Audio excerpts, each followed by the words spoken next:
لوح بھی تو قلم بھی تو تیرا وجود الکتاب،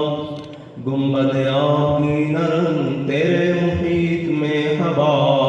عالم آب و خاک میں تیرے ظہور سے فروغ، ذرہ ریب کو دیا تو نے طلوع آفتاب، شوکت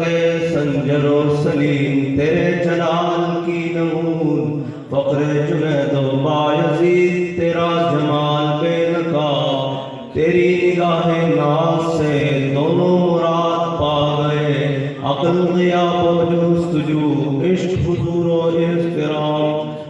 شوق تیرا اگر نہ ہو میری نماز کا امام، میرا قیام بھی حجاب، میرا سجود بھی حجاب۔ علامہ اقبال فرماتا ہے کہ ہست حب رحمت للعالمین، سارا دین جو ہے وہ حضور کی محبت ہے، اور حضور کی محبت کو جس نے دلوں میں راسخ کیا، پختہ کیا، اور اس صدی میں ایک وہ نور کا دیا ہر سینے میں اجالا کیا، جس نے حضور کے عشق کا اور وفا کا، ان کا نام علامہ خادم حسین رضوی ہے، اور آپ ان کی نسبت سے مجھے سننے آئے بیٹھے ہیں۔ نہ مجھے طریقہ گفتگو، نہ مجھے سلیقہ آرزو، کوئی بات نہیں، صرف ان کی بتائی ہوئی باتیں آپ کے سامنے دہرانے کے لیے آئے ہیں۔ ساتھی کہہ رہے تھے کہ تنگ گلی ہے، جگہ چھوٹی ہے، میں نے کہا کوئی بات نہیں، مسلمان کا سینہ اور دل بہت بڑا ہے،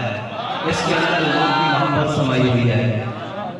افلاک بلکہ دو عالم بھی اس میں جگہ نہیں پا سکتے، کیونکہ اس میں میرے آقا و مولا کی محبت سمائی ہوئی ہے، اور یہ وہ محبت ہے کہ جب اس محبت کے اوپر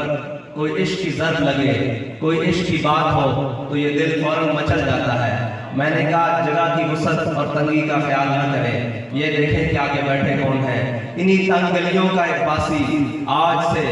تقریباً 90 سال قبل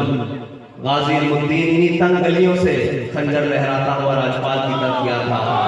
یہ وہی بستی ہے، یہ وہی شہر ہے، یہ وہی گلیاں ہیں۔ ہمیں ان گلیوں سے محبت ہے، کیونکہ کسی نہ کسی گلی کے کونے میں کہیں نہ کہیں کوئی غازی المدین بیٹھا ہوا ہے، کسی نہ کسی گلی کے کونے میں کہیں ممتاز قادری کا جانشین بیٹھا ہوا ہے، کہیں نہ کہیں کسی کونے میں کوئی علامہ خادم حسین رضوی کی تقریریں سننے والا بیٹھا ہوا ہے، جو اپنے نبی کے عشق میں ہر وقت مچلتا رہتا ہے، جو اپنے نبی کی محبت میں ہر وقت مچلتا رہتا ہے۔ اور یہی مچلنا، یہی محبت میں تڑپنا، یہی اصل ایمان ہے۔ وہ کہتے ہیں کہ تیرے لہجے نے بتایا حق مصطفیٰ کیا ہے، تیرے لہجے نے بتایا حق مصطفیٰ کیا ہے، وفاؤں کا تقاضا کیا ہے، صلہ وفا کیا ہے۔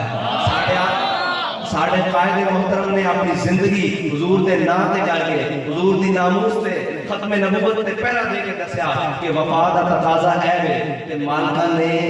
چھوٹا جا انعام دے کے دسیا پوری دنیا نو کہ اسی صلہ این دینے ہیں،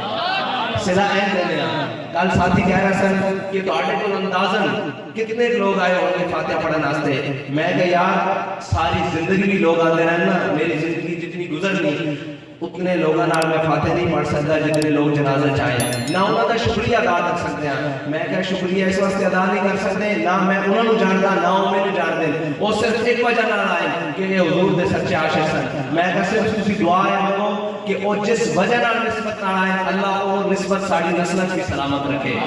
اس واسطے کہ حضور نال وفائی اس دنیا دا سب نالوں اہم اور سب نالوں ایمان دا اصل حساب۔